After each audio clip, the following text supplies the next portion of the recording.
Assalamualaikum warahmatullahi wabarakatuh. Ahlan wa sahlan anak-anakku yang soleh dan soleha. Pada pertemuan kali ini kita akan membahas tentang berwudu. Mari simak video ini, apa saja ketentuan-ketentuan yang harus diperhatikan dalam berwudu. Baiklah, tujuan pembelajaran dari pembahasan berwudu ini yang pertama bisa diharapkan untuk menjelaskan ketentuan berwudu, dan kedua diharapkan bisa menjelaskan tata cara berwudu dengan baik dan juga benar, dan yang ketiga bisa diharapkan dapat mempraktekkan tata cara berwudu dengan baik dan juga benar. Anak-anakku yang soleh dan soleha, menurut bahasa, wudhu ini adalah bersih dan juga indah. Sedangkan menurut istilah, wudhu ini membasuh bagian badan tertentu dengan tujuan untuk menghilangkan hadas kecil. Berwudhu ini merupakan salah satu syaratnya sholat, sehingga apabila ingin mengerjakan sholat tapi tidak berwudhu, maka sholatnya akan sia-sia atau tidak sah. Nah, selanjutnya ini adalah ketentuan-ketentuan yang ada di dalam berwudu. Yang pertama, ada syarat wudu. Yang kedua, ada sunnah wudu.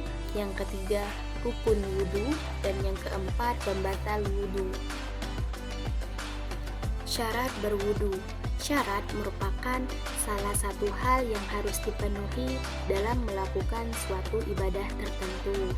Nah, untuk berwudu kita agar bisa diterima dan juga sah, kita harus memenuhi syarat-syarat tertentu. Yang pertama, ada beragama Islam. Yang kedua, mumayyiz atau cukup dewasa, yaitu bisa membedakan mana yang baik dan juga mana yang buruk. Yang ketiga, menggunakan air yang suci dan mensucikan, di mana di saat kita ingin berwudu, kita harus menggunakan air yang suci, tidak boleh menggunakan air yang kotor. Yang keempat, tidak ada sesuatu yang dapat menghalangi sampainya air ke kulit. Rukun berwudu. Rukun berwudu merupakan hal-hal yang harus dilakukan. Jika salah satu terlewatkan, maka wudhu tersebut menjadi batal atau tidak sah. Rukun wudhu ada 6. Yang pertama yaitu membaca niat. Niat berwudhu, nawaitul wudu'a yuraf'il hadathil asghari fardu lillahi ta'ala, yang artinya aku niat berwudhu untuk menghilangkan hadas kecil karena Allah Ta'ala, atau bisa juga dengan aku niat berwudhu karena Allah Ta'ala. Itu sudah bisa disebut dengan niat. Yang kedua, membasuh muka. Yang ketiga, membasuh kedua tangan sampai dengan siku. Yang keempat, mengusap sebagian kepala atau rambut. Yang kelima, membasuh kaki hingga mata kaki.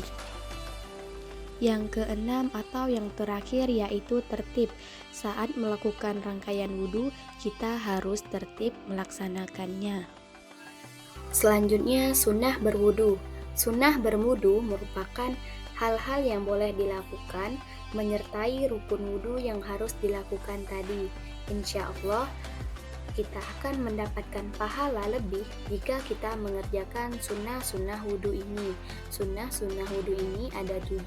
Yang pertama yaitu membaca basmalah. Membaca basmalah dilakukan sebelum melakukan rangkaian wudu. Bismillahirrahmanirrahim. Selanjutnya baru melaksanakan rangkaian wudu. Yang kedua, membasuh 2 telapak tangan hingga pergelangan tangan. Yang ketiga, berkumur-kumur. Dan yang keempat, membasuh hidung. Kelima, mengusap daun telinga. Keenam, mendahulukan bagian kanan daripada bagian kiri. Dan yang terakhir, berdoa setelah berwudu. Selanjutnya, pembatal wudu. Pembatal wudu merupakan hal-hal yang terjadi ketika kita selesai wudu. Jika hal ini terjadi, maka kita harus melakukan wudu kembali. Yang pertama ada buang angin atau biasa kita sebut dengan kentut. Yang kedua, buang air kecil atau besar. Yang ketiga, menyentuh kubul dan dubur dengan menggunakan kedua telapak tangan, dan yang terakhir yaitu hilang akal atau tidur, pingsan, dan juga gila. Lalu bagaimana dengan makan dan minum? Makan dan minum tidak membuat batal dalam sholat, tetapi kita cukup dengan kumur-kumur dan bisa langsung melaksanakan ibadah.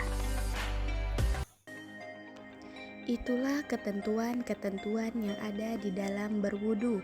Semoga anak-anak yang soleh dan soleha bisa mengamalkannya dalam kehidupan sehari-hari. Terima kasih. Wassalamualaikum warahmatullahi wabarakatuh. Ayo